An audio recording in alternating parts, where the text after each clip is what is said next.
अक्षय तृतीया हा 3.5 मुहूर्तापैकी एक महत्त्वाचा मुहूर्त समजला जातो। आपल्या पूर्वजांच्या स्मृतींना उजाळा देण्यासाठी या दिवशी पितरांचे स्मरण करून त्याच्या प्रतिमेचे पूजन करतात। असं केल्याने पितरांचा आत्मा शांत होतो असं मानलं जातं। पूर्वजांचा आत्मा शांत करण्यासाठी आमच्या गायकवाडांच्या भावकीतली सगळी मंडळी आमच्या घसार नावाच्या शेतात जातोय।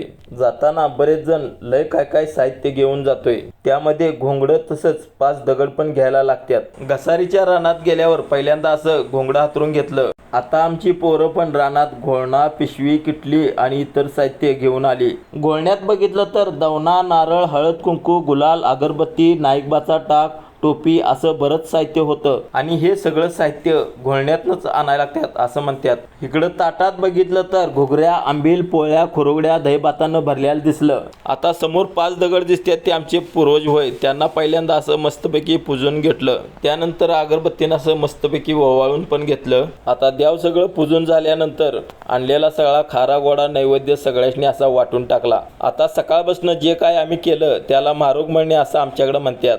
तर मंडळी तुमच्याकडे नेमकं काय म्हणतात की तुमच्याकडे अशी कोणती पद्धत आहे ती आम्हाला कमेंटमध्ये नक्की सांगा। आता हे सगळं करत असताना घरातनं जेवढं काय प्रसादाचं साहित्य आणलेलं ते पाक सगळं आम्ही 7-8 जणांनी सपवून टाकलं।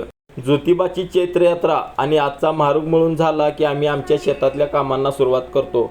तर मंडळी ही माहिती कशी वाटली हे कमेंटमध्ये नक्की सांगा आणि व्हिडिओ आवडला असेल तर चॅनेलला पहिल्यांदा सबस्क्राईब करा। धन्यवाद।